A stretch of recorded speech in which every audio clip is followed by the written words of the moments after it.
내수가 진짜 박살이 났어요. 이렇게 나쁜 적이 있을까 싶을 정도로 계속 주저앉고 있어요. 지금은 진짜 코로나가 가져온 구조적인 변환을 이제 우리가 체감하고 있는 거고, 이 과정에서 슬기롭게 대처 안 했다가는 야 진짜 한국 경제 생태계가 좌초될 위기다.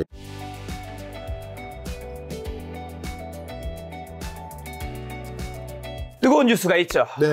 오늘 뉴스 한국은행에서 금리 인하를 했습니다. 네. 오늘 맞죠? 맞습니다. 네. 오늘입니다. 어떻게 된 거죠? 상황 한번 정리해 주신다면요. 네. 기준금리 내렸죠? 네, 내렸습니다. 기준금리를 0.25%로 드디어 전격 네. 인하를 했는데요. 지난번엔 동결하지 않았나요? 맞습니다. 그래서 지난번에도 동결하면서 네. 거기에 대해서도 여러 사람들이 지적을 했습니다. 네. 아니, 지금이 계속 동결할 때냐, 이제 인하를 해야 되는 거 아니냐라는 얘기들이 꽤 있었습니다만, 이번에 드디어 이제 인하를 하게 된 거고요. 네. 인하를 할 수밖에 없는 분명한 이유가 같이 제시됐습니다. 그 배경이 뭐죠? 이번에 한국은행에서 올해 경제 성장률에 대한 추정치를 수정 보완을 했는데요. 네. 세상에 지난번 발표치만 하더라도 1.5% 한국 경제가 성장할 것이다 전망을 했었는데, 사실 1.5%도 되게 낮은 거잖아요. 맞아요. 2% 초반 정도 성장할 거라고 한 거를 다시 낮춰서 네. 1.5라고 했는데, 네. 이번에 수정치가 발표된 게 0.8%입니다. 반을 또 낮췄어요. 0.8%가 나온 적이 대한민국이 자주 있었나요? 아닙니다. IMF 외환위기 때, 그 다음에 글로벌 금융위기 즈음, 그때 말고는 네. 없었다고 봐야 되죠. 제가 지금 지하로 보니까 KDI 출신이시잖아요. 네. 한국개발연구원 지금 이미지 뜨고 있을 텐데, 그 다음에 국제통화기구, 아시아개발은행, 경제협력개발기구, 한국은행, 정부에서 발표한 다 올해 성장률이 다 예상 전망 시점보다 다 떨어졌네요. 네, 정말 경제가 급냉하고 있다는 네. 걸 우리가 실감할 수 있는 부분인 것 같습니다. 근데 경제 왜 이렇게 급냉하고 있는 거지? 이게 보니까 2025년 1월이나 뭐 작년 12월에 다 전망한 데이터들인데, 사실 뭐 6개월도 아니고 대부분 한 3개월 전 데이터인데, 네. 이게 뭐 대부분 뭐 2분의 1 정도, 뭐 작게는 3분의 1 정도 떨어졌네요. 네, 결론부터 말씀드리면 내수가 진짜 박살이 났어요. 네. 그리고 내수가 박살났다는 걸 조금 더 구체적인 워딩으로 설명을 드리면, 건설 부분이 정말 마이너스 성장을 계속하고 있습니다. 건설 주가는 요즘 오르고 있던데. 그렇죠. 이제 부동산 가격하고 건설회사의 주가는 좀 오르는지 모르겠습니다만, 네. 건설 경기는 모든 통계를 다 봤어도 이렇게 나쁜 적이 있을까 싶을 정도로 계속 주저앉고 있어요. 그런데 이거를 의미 있는 분들도 다 전달을 받으셨겠죠. 네. 근데 우리나라에서 건설이 안 좋아서 내수 경제가 안 좋고 경제 성장률 떨어졌다라는 소리를 들었다 하더라도, 지금 같은 상황에서 그럼 건설 경기 살려줘야겠는데 할 수 있다 없다? 없죠. 왜냐하면 그랬다가 자칫 잘못하면 또 집값 들썩일 수도 있거든요. 바로 그런 여러 가지 맥락적인 이유들로 인해서 내수 경제가 이렇게 어려워진 원흉이 어디 있음인지도 알고는 있지만, 거기에 대해서 지원책을 마련하기 어려운 부분이 하나 있고요. 그리고 또 한 가지는 실제 무작정 건설을 어렵다고 해서 지원해 주는 것도 이제 끝났다라는 인식도 많습니다. 그 이유가 코로나 끝나고 나서 많은 소상공인분들, 오프라인을 기반으로 비즈니스 했던 분들이 기대했던 건 이제 다시 예전처럼 손님 돌아오겠지 생각을 했었는데,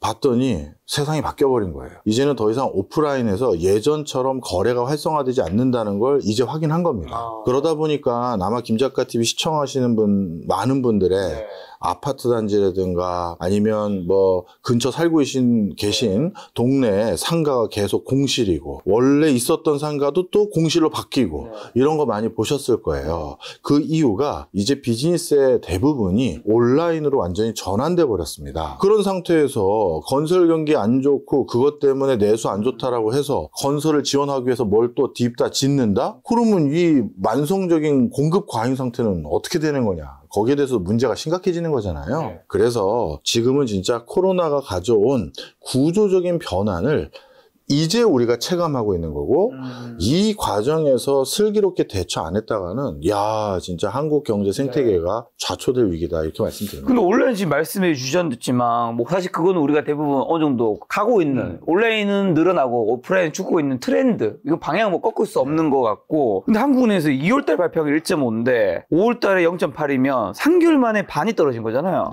3개월 만에 이렇게까지 떨어질 미국의 관세 때문인 건가요? 뭐 관세 영향도 분명히 있고요. 네. 그다음에 여러 가지 그 금리 기조가 높은 금리 기조가 유지됐던 것들 뭐 많은 것들이 있죠. 네. 그런데 이게 비즈니스가 그렇더라고요. 어떤 회사를 직접 경험해 보시거나 사업을 해보신 분들이 이게 무슨 소리인지 금방 이해하실 텐데요. 마지막까지 버텨봐요. 그러다가 어느 순간 이젠 도저히 안 되겠다 해서 돌을 던질 때가 있습니다. 그럼 그 돌을 던지면 한 회사가 제가 견딜 때까지 견뎌보려고 했는데요. 이제는 내가 해볼 만한 거 다 해본 것 같아요. 저는 접겠습니다 하잖아요. 그럼 그 회사만 접는 게 아니라 연결된 회사. 그렇죠. 앞뒤가 같이 딸려져 있는 거예요. 그러다 보니까 한 번 임계점이 지나버리면 그렇죠. 규모감 있는 회사 몇 개가 지나서 우리가 돌을 던집니다 하면 옆이 같이 던져질 수밖에 없다 보니까 저런 현상이 생기죠. 일종의 대기업 하나 무너지면 밑에 중소기업, 하청업체도 그냥 싹 다. 맞습니다. 그러면 한국 내에서는 지금 이번에 기준금리 인하를 한번 한 거잖아요. 네. 요 여파는 한국 경제에 좀 어떻게 영향을 주고 플러스로 그럼 앞으로도 금리 인하는 계속 이어지는 방향인 건가요? 아니면 여기서 더 멈추고 동결을 하는 건가요? 실질적으로 앞으로도 금리 인하가 더 지속될 것으로 보여집니다. 네. 그동안 금리를 낮추는데 여러 가지 주저하게 됐던 요인들인 일단 물가가 잡혀야 금리를 낮출 수 있습니다라고 했었던 건데 물가도 이제 안정세로 돌아섰고요. 물가가 안정세인가요? 예, 물가 상승률이 안정세라는 겁니다. 우리 물가가 높다고 느끼죠? 그렇죠. 근데 이제 더 오르는 건 안 오르는 게 됐다라는 얘기고요. 그다음 또 한 가지가 환율이었습니다. 네. 우리가 이러다가 1,500원 찍을 수 있습니다 맞아요. 해서 그래서 한국은행이 기준금리를 못 낮추고 있었던 것도 맞아요. 있었는데 이제는 환율이 거의 100원 가까이 낮아졌잖아요. 1,300원대 후반대까지 왔습니다. 네. 그러다 보니 이제 환율 때문에라도 금리 못 낮춥니다. 이 소리도 들어갔거든요. 그럼 남은 하나의 숙제, 경기를 살려야 된다. 그 숙제에만 초점을 맞추면 되니까 물가도 잡았고 환율도 걱정 안 해도 되고 네. 그러면 경기에 모든 걸 쏟아붓는다고 했었을 땐 네. 금리 낮추는 거를 더 속도감 있게 결정을 하겠죠. 그래서 그런 결정이 더 이어질 가능성이 있는데 그렇다면 한국은행에서 금리 낮추면 정말 경기 살아나느냐 했었을 때 정말 송구한 얘기입니다만 지금은 좀 그 효과가 미빈할 것 같습니다. 왜요? 원래 금리라는 건요. 내가 하고 있는 비즈니스를 할 때 물건을 좀 더 살까? 아니면 건물을 좀 더 지을까? 아니면 내가 생산을 더 할까? 이 고민을 할 때 금리 싸졌으니까 자본 조달 비용이 덜하네. 야, 그럼 좀 더 생산해봐. 야, 좀 더 나가서 세일즈 해봐. 이렇게 되는 건데 지금은 앞서 말씀드린 것처럼 업종 전환을 해야 될 코앞에 있는 거예요. 말 그대로 이제 견딜 때까지 견뎌보다가 돌을 던진 사람이니 이제 난 건설업 말고 뭘 해야 되지? 나는 이제 오프라인 매장 말고 뭘 해야 되지? 뭐 이런 걸 고민하는 거란 말이에요. 네. 그러면 이런 거는 단순히 금리 낮춘다고 바로 뭔가 액션을 취할 수 있는 게 아니에요. 인터벌이 있어야 되거든요. 뭘 해야 될지. 따라서 지금과 같은 상황은 금리 인하 효과가 바로 경기 진작으로 돌아서기에는 쉽지는 않은 상황입니다. 교수님은 방송국에도 많이 출연하시지만 또 대기업의 스타 강사로서 많이 출강 나가시는데 경기가 안 좋다는 게 강의를 나가시는 거에서 좀 느껴지는 게 있나요? 그럼요. 모든 회사들이 자기 매출을 맞춰야 돼요. 네. 팀 단위로, 부서 단위로. 그렇죠. 그런데 팀 단위로, 부서 단위로 매출을 맞춰야 되는데 올 초부터 저한테 뭐라고 푸념한 회사의 특정 부서들이 많았냐면요. 네. 교수님, 저희 회사에서 이번에 보는 건 마지막일지도 모를 것 같아요. 허허허 그래요. 뭐가 마지막이에요? 예, 부장님 무슨 소리세요? 팀장님 무슨 소리세요? 이번에 저희 회사에서 저한테 준 매출 목표치가요. 나가라는 얘기더라고요. 이런 거. 뭔 느낌인지 아시죠? 회사도 그냥 야, 너 나가 이럴 수는 없잖아요. 그렇죠.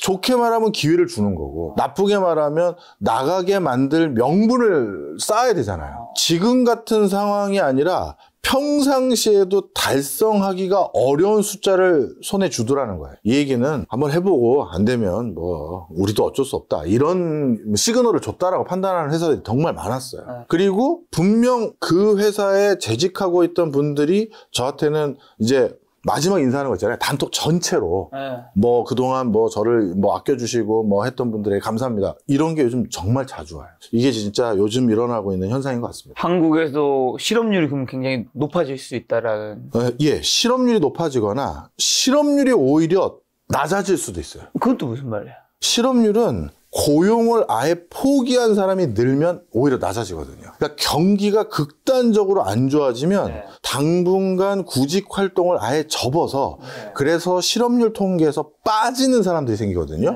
그러면 실업률은 오히려 오르는 걸로 집계가 돼요. 그래서 요즘 같은 상황이면 이거 당분간 실업률은 뭐 나쁘다고 안 나올 것 같은데 라는 생각마저 들더라고요. 그럼 지금 경기가 극단적으로 낮아지면 그런 일이 벌어질 수 있다는 건데, 지금 한국은행에서 이제 성장률도 되게 낮게 발표하니까 많은 사람들이 또 유튜브에서도 아마 이런 자극적인 썸네, 한국 경제 끝났다 이런 얘기도 많이 나오고 할 텐데, 또 그거 하려고? 끝났다는 의미인 거예요? 아니면 굉장히 낮은 저성장이 이제 다시 올라가기 힘든 게 좀 이제 앞으로 이어질 것이다. 저성장 기조가 고착화되는 표현이 더 맞는 거예요. 사실 이게 참 불편한 진실이에요. 한국 경제가 정말 어렵다고 얘기하지만 어느 산업 섹터에서는 또는 누군가에게는 오히려 전년 대비 매출이 오르고 소득이 느는 사람들도 있잖아요. 있겠죠.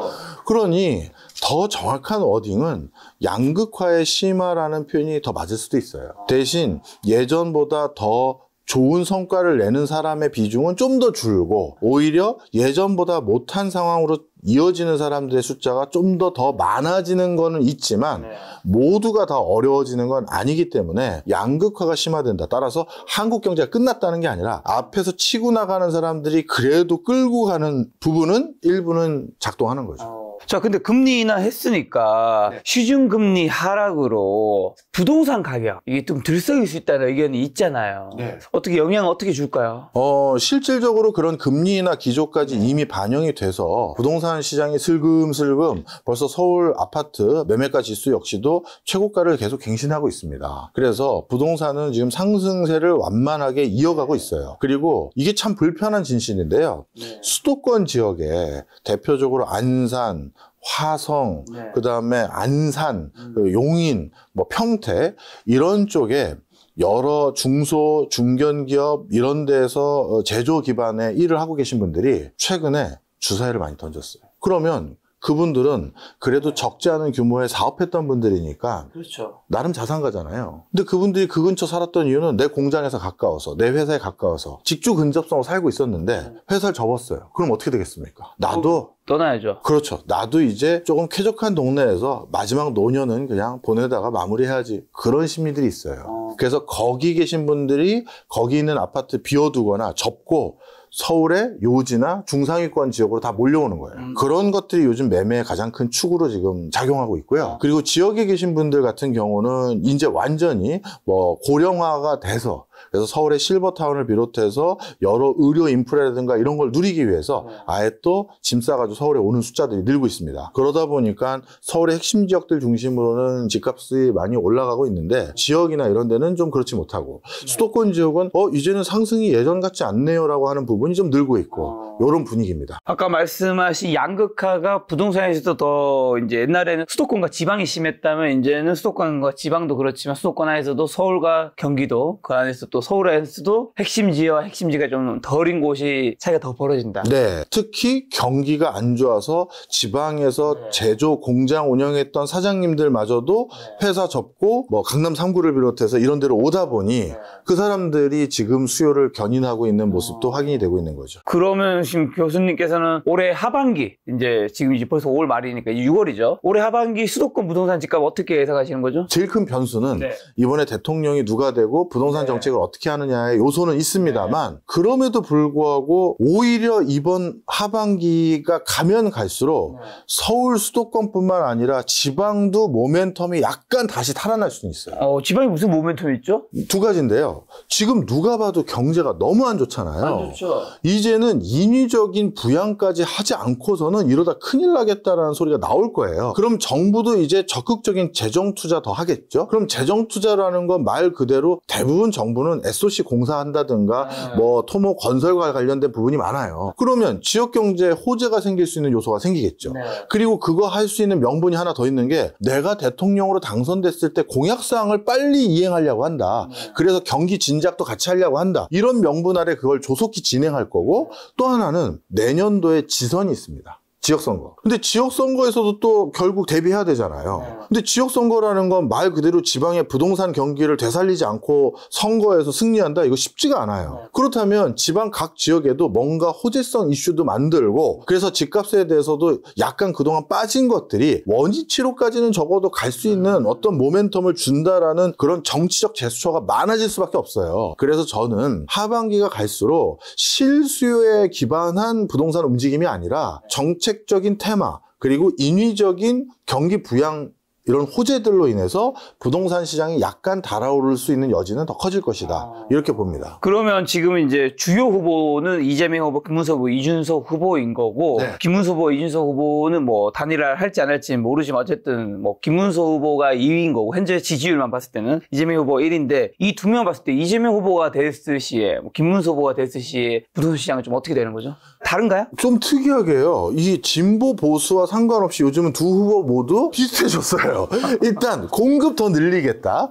이게 똑같고요. 그 뭐 이재명 후보의 공식 그 공약집에는 4기 신도시나 이런 말은 빠져 있습니다만 그래도 공급을 더 늘리겠습니다라는 논조로 계속 유세 현장에서 또는 방송 관련한 간담회 등등에서 발언을 계속 하셨어요. 물론 공식적인 TV 그 선관위에서 주재한 TV 토론과 공식적인 브로셔에는 빠져 있습니다만 계속해서 그 말씀을 하시고 있고요. 그러면 공급 늘리겠다는 거고 그리고 김문수 후보 같은 경우는 매년 10만 원씩 공급을 늘리겠다고 했습니다. 매년 10만 원면 5년 동안 50만 원이니까 이거 절대 작은 숫자가 아니에요. 그래서 사회초년생들이나 신혼부부나 이런 사람들에게 특히 더 비중 있게 이걸 공급하겠다라고 얘기를 하고 있고 이준석 후보는 조금 독특하게 아파트 공급하는 평형대를 이제 국민 평형이 84제곱미터는 안 맞는 것 같다. 좀 작은 형태로 공급하겠다라는 건 단위 면적당 집의 숫자를 더 늘리겠다는 말씀이시니 이것도 공급을 더 하겠다라는 말과 같은 맥락이라고 봐요. 자, 그래서 공급 더 하겠다라는 게 다 똑같고요. 그 다음에 김문수 후보와 이재명 후보는 상속세 낮추겠다고 했습니다.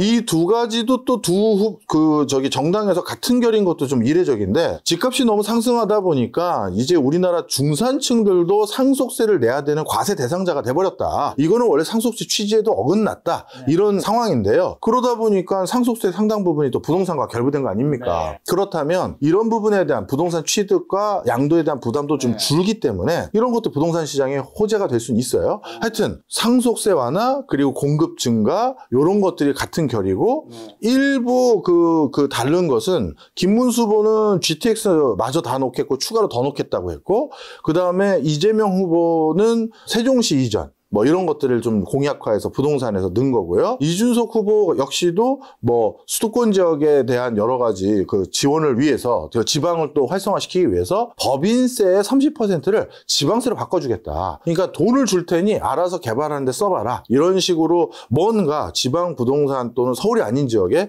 페이버를 더 주려는 목소리는 많이 넣어놨습니다. 그러면 지금 공급 말씀해 주셔서 공급이 사실은 전에 대선 후보들도 이제 공급 늘리겠다 많이 했었던 것 같은데 실제로 공급이 많이 안 늘어난 부분이 수도권에 서울에 좀 있었던 것 같기도 한데 공급이 과연 늘어날 수 있는지랑 플러스로 그럼 지방에도 공급이 늘어나게 된다면 지방 집값은 더 위험할 수도 있는 거 아닌가요? 네, 이거 구분해서 말씀을 드리겠습니다. 네. 일단 서울에서 공급을 늘리겠다라는 공약은 뭐 매번은 아니지만 그래도 간간히 나왔습니다. 지난번 선거죠. 선거 때 이재명 캠프 쪽에서는 민주당이 그때 부동산이 워낙 가격이 급상승해서 부담감이 있었잖아요. 그래서 그때 공약은 오히려 불로소득을 방지하는 그래서 그 증세하고 부동산 관련한 증세하고 거래 같은 것도 좀 일어났었을 때 거래세를 또 높이고 이런 것들이 많이 들어가 있었어요. 그래서 공급보다는 오히려 규제를 통해서 좀 시장을 눌러주겠다. 불로소득을 환수하겠다. 이런 게 많이 들어갔었는데 이제는 그게 아니라 서울과 수도권 지역의 부동산에 대한 수요가 앞으로도 계속될 거라고 모든 정당에서 그냥 확인한 것 같아요. 그래서 더 짓겠습니다. 그리고 GTX 같은 것까지 놔서 편하게 다닐 수 있게끔 해드리겠습니다로 돌아선 건데 그럼 단기간에 그게 되는 거냐라고 했었을 때 생각보다 단기간에 안 되죠. 사실 더 정확히 말하면 아직 2기 신도시도 완료가 안 됐어요. 3기는 더 말할 것도 없고요. 그런데 뭐 4기 신도시 그리고 매년 10만 원씩 건설하겠다? 쉽지 않아요. 정책적 의지를 표명해 주신 거라는 것에는 제가 박수를 쳐드립니다만 실질적으로 작동 가능하냐 했을 땐 많은 의구심은 있습니다. 그만큼 빠르게 해보겠다라는 슬로건이신 것 같고요. 하지만 쉽지 않다. 이렇게 말씀드리고, 자, 그래서 서울 수도권은 나름대로 공급이 그렇게 빠르게 늘기는 어렵다는 거 말씀드렸고, 지방은 공급은 더 늘리려고 한다는 건 쉽게 얘기해서 만성적인 미분양 물량은 이제 해결할 수 없다는 거예요. 그런데 사람들이 선호하는 지역에 물건은 부족한 동네들이 꽤 있거든요. 그래서 거기에 재건축, 재개발이나 신시가지 조성 이런 것들은 더 해야겠지만 미분양 물건에 대해서 그걸 해결해 줄 수 있는 거는 아닌 것 같다라고 세 후보 모두 어느 정도 판단한 것 같습니다. 그러면 하반기에 지금 무주택자, 1주택자분들 좀 어떻게 하면 좋을까요? 일단 내년도 지선이 있기 때문에요. 지선 앞두고는 분명 부동산과 관련된 구매에 메리트를 줄 수 있는 호재를 많이 만들 겁니다. 그리고 정부 입장에서도 돈을 돌리게 만들기 위해서 대표적으로 지금 내수경제도 살려야 되니까요. 부동산을 취득할 수 있는 여러 가지 정책적인 지원을 많이 할 거예요. 그래서 저는 올해와 내년 상반기에 내 집 장만을 할 수 있는 또 좋은 기회가 생길 거다. 그래서 무주택자 분들은 그 기회를 좀 활용해 보셨으면 좋겠고요. 단 그 과정에서 과거처럼 영끌이라든가 원거리에 있음에도 불구하고 언젠간 오르겠지 뭐 라는 막연한 기대 심리로 내 돈에 잡히는 지역이라고 해서 덜컥 계약하시면 안 돼요. 핵심지 사야 된다는 거고. 그렇죠. 점점 사람들이 선호하는 지역과 그렇지 않은 지역의 희비가 더 엇갈릴 겁니다. 따라서 그런 관점에서 선호하는 지역이라고 분류되지 않을 것 같은 데는 절대 손대시면 안 되고요. 그럼 교수님, 선호하는 지역에서는 제 종잣돈만 가지고는 구매 여력이 없어요 라는 분들에게는 이렇게 말씀드릴게요. 앞으로 우리나라를 비롯해서 OECD 대부분의 국가도 마찬가지인데 선호하는 지역이라는 게 점점 정해져 갑니다. 거기에 주택을 새로운 눈높이에 맞게끔 다시 제공해주기 위해서 재개발, 재건축에 대한 규제를 대폭 완화할 것으로 보여져요. 그러면 지금 선호하는 지역의 비싼 물건은 정확히 말하면 아파트거든요. 거기 다세대 다가구 주택들은 상대적으로 싸요. 그렇죠. 즉 재개발 물건들은 쌉니다. 그래서 재개발 물건을 사놨다 하더라도 그게 예전처럼 20년, 30년 돼도 재개발 안 되던 데가 아니라 앞으로는 속도가 좀 빨라질 가능성이 있다. 그래서 지금 그 동네에 내 돈 가지고 아파트를 사는 게 현실상 당분간 쉽지 않다. 20년 모아도 쉽지 않다라고 생각하시는 분들은 그런 우회 노선으로 그 지역의 물건을 가지고 있다가 지가 상승이든 조합 승인 인가, 관리 처분 인가, 사업 승인 인가 통과될 때마다 가격이 몇 억씩 올라가기도 하거든요. 그런 기회들을 엿보시는 걸 좀 권해드리고 싶습니다. 어떻게 보면 물건의 종류보다 어쨌든 그 상급지에 들어가야 그렇죠. 된다. 그게 중요합니다.